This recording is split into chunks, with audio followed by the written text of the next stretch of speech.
ইন্না সালাতা তানহা আনিল ফাহশাই ওয়াল মুনকার। বিসমিল্লাহির রহমানির রহিম। রব্বি ইশরাহ লি সাদরি ওয়া ইয়াসসির লি আমরি ওয়াহলুল উকদাতাম মিন লিসানি ইয়াফকাহু কাওলি।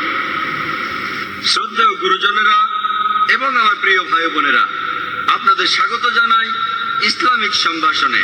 আসসালামু আলাইকুম ওয়া রাহমাতুল্লাহি ওয়া বারাকাতুহু। আল্লাহ তাআলার শান্তি, দয়া আর রহমত আপনাদের সবার উপরে বর্ষিত হোক। আজকের এই লেকচারের টপিক হলো সালাহ, ন্যায়পরায়ণতার প্রোগ্রামিং।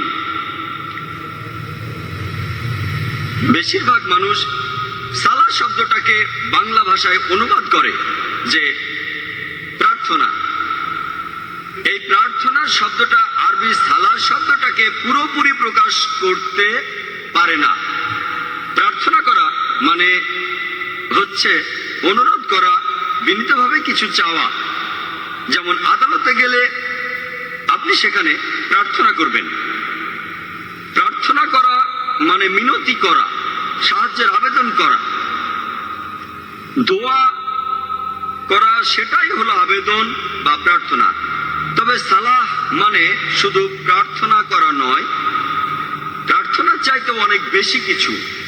কারণ সালাহ এ আমরা আল্লাহ তাআলার কাছে সাহায্য চাওয়ার পাশাপাশি আরো যেটা করি, আমরা তার প্রশংসা করি, আমরা তার কাছে থেকে নির্দেশনা পাই। আর এসবের পাশাপাশি সালাহ হলো এক ধরনের প্রোগ্রামিং। এটা একটা শর্তাধীন অবস্থা, অথবা একজন সাধারণ মানুষের কথায় এটা হলো ব্রেন ওয়াশিং। তবে যদি কেউ সালাহ আদায় করতে যায় এবং অন্য কেউ যদি তাকে জিজ্ঞেস করে যে আপনি কোথায় যাচ্ছেন, সে যদি বলে ব্রেন ওয়াশিং করতে যাচ্ছে অথবা কোনো প্রোগ্রামে যাচ্ছে, এটা শুনতে অদ্ভুত লাগবে। সেজন্য আমি ব্যক্তিগতভাবে কিছু মনে করি না যদি মানুষ আরবি শব্দ সালাহটাকে প্রার্থনা বলে। কিন্তু তাদের এটা মনে রাখতে হবে যে সালাহ আসলে প্রার্থনার চাইতে অনেক বেশি কিছু। যখনই আপনারা প্রোগ্রামিং শব্দটা শোনেন, আপনারা তখনই ভাবেন একটা কম্পিউটারের কথা।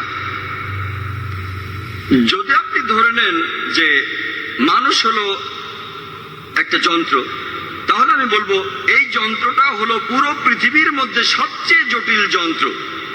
পৃথিবীর সবচেয়ে উন্নত কম্পিউটারের চাইতেও মানুষ অনেক বেশি জটিল। আর আমরা মানুষ জাতি, আমরা হলাম আশরাফুল মখলুকাত, আল্লাহ সুবহানাহু ওয়া তাআলার সবচেয়ে সেরা সৃষ্টি। আর পবিত্র কোরআনে আছে সূরা ৩-এর ৪ নম্বর আয়াতে উল্লেখ করা হয়েছে লাকাদ খালাকনাল ইনসানা ফি আহসানি তাকওয়িম, যে নিশ্চয়ই আমি তো মানুষকে সৃষ্টি করেছি সুন্দরতম গঠনে। মনোবিজ্ঞানীরা তারা আমাদের বলেন যে আমাদের মন সরাসরি ভাবে আমাদের নিয়ন্ত্রণে নেই, শরীর সরাসরি ভাবে আমাদের নিয়ন্ত্রণে। যদি আমার হাতটা উঠাতে চাই তাহলে আমি উঠাতে পারবো, আর যদি হাতটা নামাতে চাই তাহলে নামাতেও পারবো। যদি আমি একটা পা সামনে এগোতে চাই সেটাও পারবো। আমার শরীর সরাসরি ভাবে আমার নিয়ন্ত্রণে আছে। কিন্তু আমাদের মন